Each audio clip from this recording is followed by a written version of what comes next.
আসসালামু আলাইকুম দর্শক, স্বাগত জানাচ্ছি আরটিভির মধ্যাহ্নের সংবাদে। আপনাদের সঙ্গে রয়েছি আমি মাইফুর রহমান।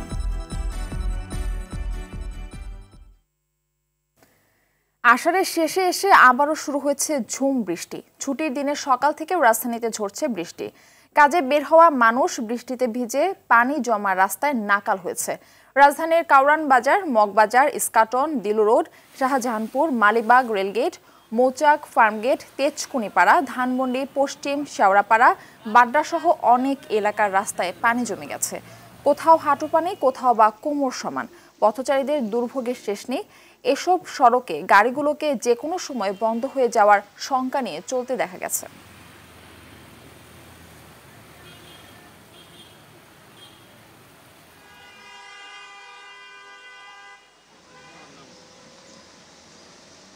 মাল কিনছি কারণ বাজারতে মাল কিনা অনেক বৃষ্টির লেগে মাল, রসুন, আদা, পেঁয়াজ নিয়ে যাইতে পারতাছি না বৃষ্টির কারণে। পানি জমে যায়, মেইন সমস্যা এটা। বৃষ্টির কারণে গাড়ি বাদ দিয়ে নৌকা চালামো পরিকল্পনা নিছি। যারা মাঠ পর্যায়ে কাজ করে তাদের বৃষ্টির আগে তাদের উচিত এই ড্রেনেজগুলা এবং পানি যাতে নিষ্কাশন সঠিকভাবে হয় এগুলো মনিটর করা।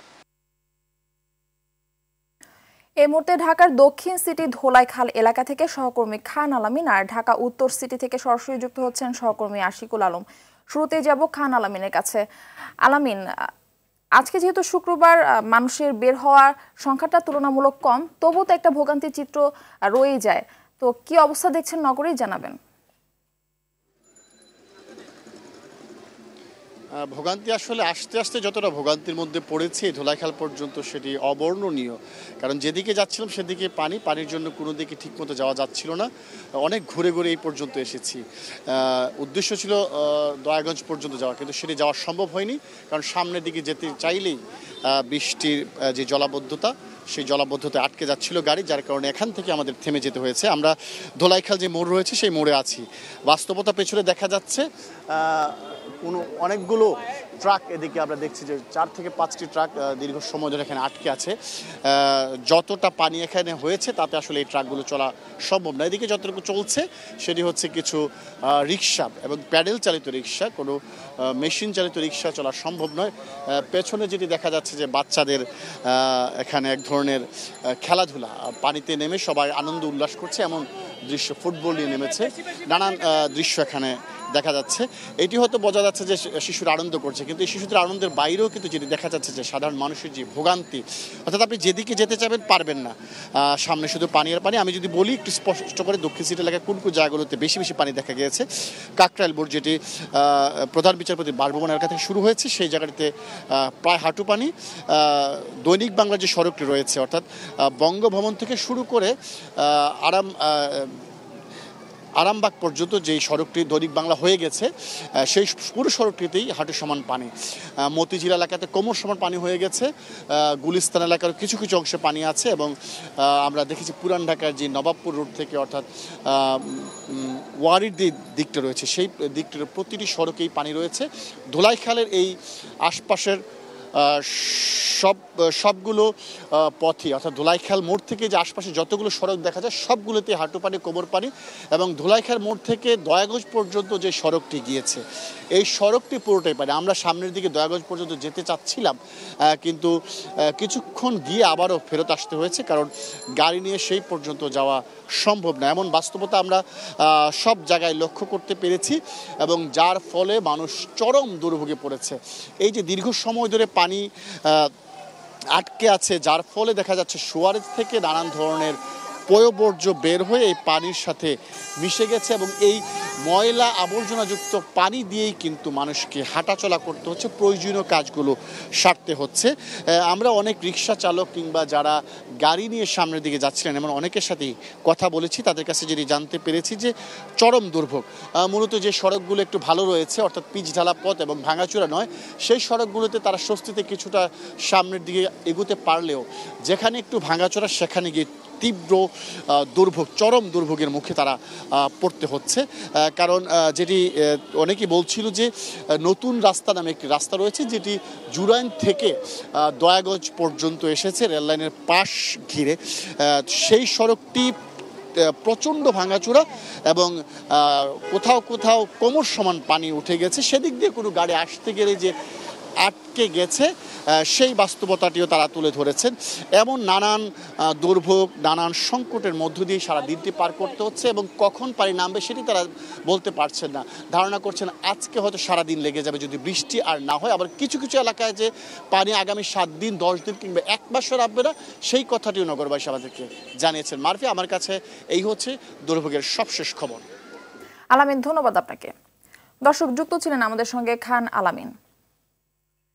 কক্সবাজার শহরের কলাতলী সৈকত পাড়া এলাকায় একটি বাড়িতে পাহাড় ধসে এক শিশু নিহত হয়েছেন। 7 জনকে জীবিত উদ্ধার করা হয়েছে।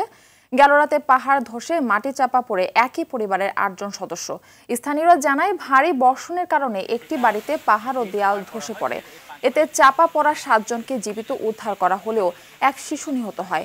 নিহত মিম কক্সবাজার সৈকত বালিকা উচ্চ বিদ্যালয়ের 6ষ্ঠ শ্রেণীর শিক্ষার্থী।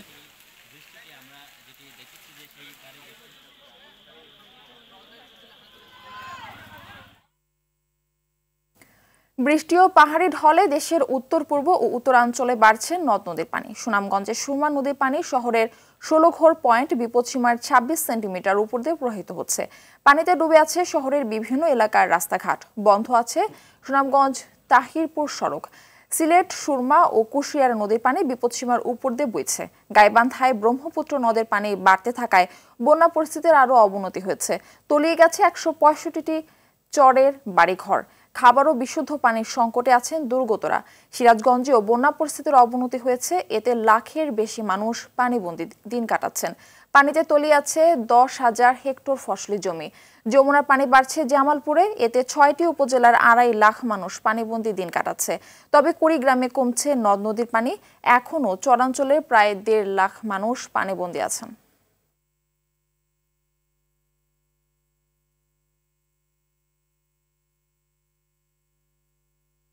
এই মুহূর্তে কুড়িগ্রাম থেকে সরাসরি যুক্ত হচ্ছেন সহকর্মী আব্দুল কুদ্দুস চঞ্চল। কুদ্দুস, কুড়িগ্রামে পানিবন্দী মানুষের জীবনযাপন নিয়ে কি তথ্য আছে আপনার কাছে, জানাবেন বিস্তারিত।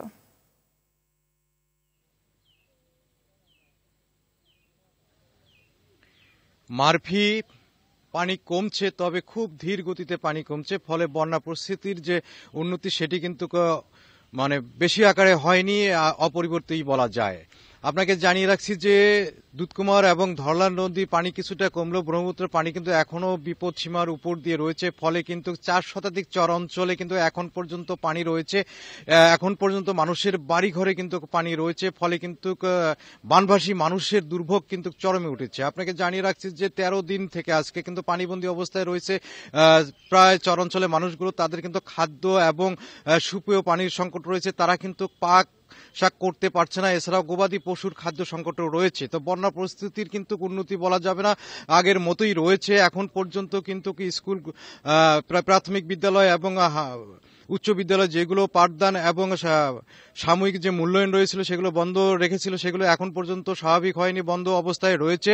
তো আপনাকে জানিয়ে রাখছি যে এ যাবৎ কিন্তু কৃষি সেক্টরে 7,350 হেক্টর জমি কিন্তু এখনো পানির নিচে রয়েছে। এখানে কিন্তু 2,000 হেক্টর জমির আবাদি ফসল যেগুলো রয়েছিল সেগুলো কিন্তু একেবারে নষ্ট হয়ে গেছে। তো পানি ধীর গতিতে কমছে। তো এই বন্যা পরিস্থিতি স্বাভাবিক হতে আরো বেশ কয়েকদিন সময় লাগবে। তো মানুষের চরম দুর্ভোগ কিন্তু ইতিমধ্যে শুরু হয়ে গেছে। তো এই ছিল আমার কাছে কুড়িগ্রামের বন্যা নিয়ে সর্বশেষ খবরাখবর। মারফি। কুদ্দুস, আপনাকে ধন্যবাদ আমাদের সঙ্গে যুক্ত হবার জন্য। চলে যাচ্ছি পরবর্তী সংবাদে। প্রতিদিনই বাড়ছে সবজির দাম, তবে বৃষ্টির অজুহাতে আজ সবজির দাম রয়েছে রেকর্ড চড়া। বাজার করতে গিয়ে রীতিমতো পকেট হালকা করে বাড়ি ফিরছেন সাধারণ মানুষ। মাছ মাংসের দাম বেশি হওয়ায় সবজির উপর নির্ভর করা নিম্ন মধ্য আয়ের মানুষ এখন সেই সুযোগও পাচ্ছেন না। ব্যবসায়ীদের দাবি, প্রতি বছর এই সময়ে সবজির দাম একটু বেশি থাকে। আগে থেকেই হাতের নাগালের বাইরে আলুর দাম। কাঁচামরিচের কেজি 280 থেকে 300 টাকা।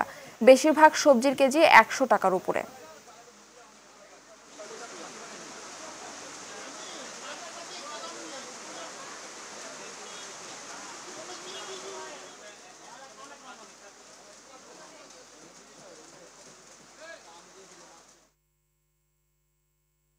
পটল আছে 50 টাকা কেজি, ভেন্ডি আছে 60 টাকা, পেঁপে আছে 50 টাকা। কাঁচামরিচের দামটা একটু বেশি, 260 টাকা কেজি। কাঁচামরিচটা আমাদের বাংলাদেশে নাই, ইন্ডিয়ান থেকে আসতেছে, তো এই জন্য একটু দাম বেশি। আসলে আমার যে বেতনে আমি কাভার করতে পারি না। আমার ছেলেমেল লেখাপড়া, আসলে বাজার সদাই করে দেখি যে আমার দেনা হয় প্রতি মাসেই। শসার কিনে এনেছিলাম 70 টাকা দিয়ে, আমি বিক্রি করতে হবে 100 টাকা। 100 টাকার নিচে কোনো সবজি নাই। আপনার মাছ বাজারেও কিনতে গেলে আমরা নাগালের বাইরে, এগুলো আসলে সাধারণ জনগণের প্রতি অনেক চাপ হয়ে যায়।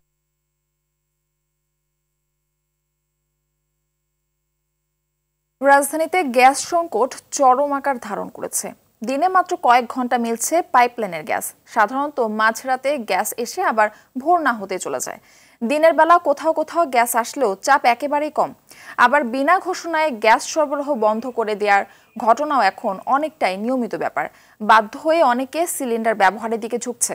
কেউ কেউ রাতেই রান্না করছে, আবার কেউ হোটেল থেকে খাবার কিনে খাচ্ছে। সবচেয়ে বেশি ভোগান্তি পোহাতে হচ্ছে বাচ্চাদের খাবার তৈরি করা নিয়ে।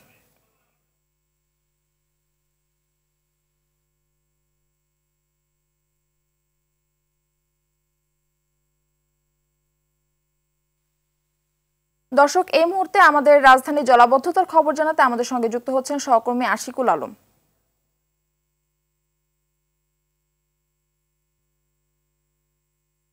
আশিকুল আলম, আপনি যে জায়গায় আছেন সেখানকার জলাবদ্ধতার খবর আমাদেরকে জানাবেন।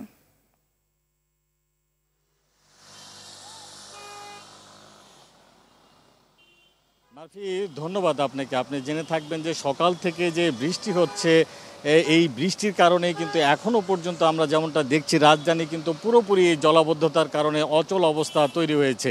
সকাল থেকে আমরা যেমনটা দেখছিলাম ঠিক বিজয় সরণির যে রাস্তাটি, এই রাস্তাটিতে কিন্তু শত শত গাড়ি অকেজো হয়ে পড়েছে। কারণ এই গাড়িতে যখন এই রাস্তায় যখন পানি, ঠিক তখন গাড়ি পার হওয়ার ক্ষেত্রে কিন্তু এক ধরনের বড় ধরনের জলাবদ্ধতার কারণে দীর্ঘ যানজটও কিন্তু তৈরি হয়েছে। এবং যে কটি গাড়ি পার হচ্ছে তারা কিন্তু কোনোভাবেই মানে খুব সহজেই পার হতে পারছেন না। শুধু আমরা দেখছিলাম যে সকাল থেকে অসংখ্য CNG, private car, motorcycle, bus নষ্ট হয়েছে এবং রাস্তায় কিন্তু দীর্ঘ এই নষ্ট গাড়ির সারিও কিন্তু রয়েছে, দীর্ঘ সারি।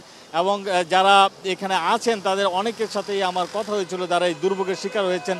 তারা বলছেন যে বিশেষ করে সিটি কর্পোরেশনের যে জলাবদ্ধতা নিরসনের যে পদ্ধতি, সেই জায়গায় আসলে বড় ধরনের পরিবর্তন না আসলে বা ভবিষ্যতে যে প্রকৃতির যে পরিবর্তন সেটির উপর যদি নজরদারি করা না হয় এবং সেই অনুযায়ী যদি পরিকল্পনা করা না হয়, তাহলে কিন্তু কোনোভাবেই এই জলাবদ্ধতা রাজধানী থেকে নিরসন করা কোনোভাবেই সম্ভব না।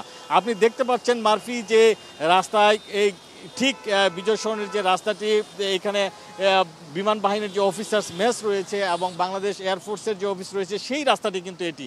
এবং এই রাস্তায় কিন্তু আমরা দেখছিলাম যে কোনোভাবে পানি কিন্তু এখন আর সরছে না। মানুষ খুব দুর্ভোগের মধ্যে এই যাতায়াত করছে। আমরা কিছুক্ষণ পরেই আরেকটি এলাকা যাব এবং সেখান থেকে আসলে মার্ফি আপনাকে জানানোর চেষ্টা করব যে রাজধানী জুড়েই জলাবদ্ধতা সৃষ্টি হয়েছে, সে মানুষের কি ধরনের দুর্ভোগ রয়েছে সেগুলো জানানোর চেষ্টা করব। মার্ফি, এই ছিল আমার কাছে। আশিকুল, ধন্যবাদ আপনাকে। আন্তর্জাতিক প্রসঙ্গ। 2026 সালে জার্মানিতে দূরপাল্লার ক্ষেপণাস্ত্র মোতায়েনের সিদ্ধান্ত নিয়েছে যুক্তরাষ্ট্র।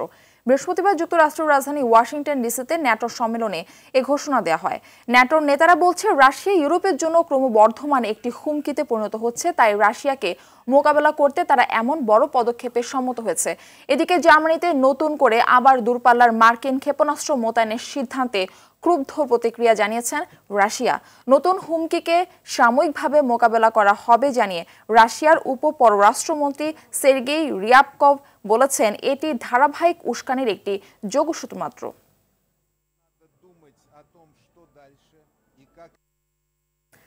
মধ্যাহ্নের সংবাদ এ পর্যন্তই। সবশেষ সংবাদ জানতে যে কোনো মোবাইল ফোন থেকে 2414 নম্বরে ডায়াল করুন। দুপুরের সংবাদ 2:45 দেখার আমন্ত্রণ রইল। ধন্যবাদ সবাইকে।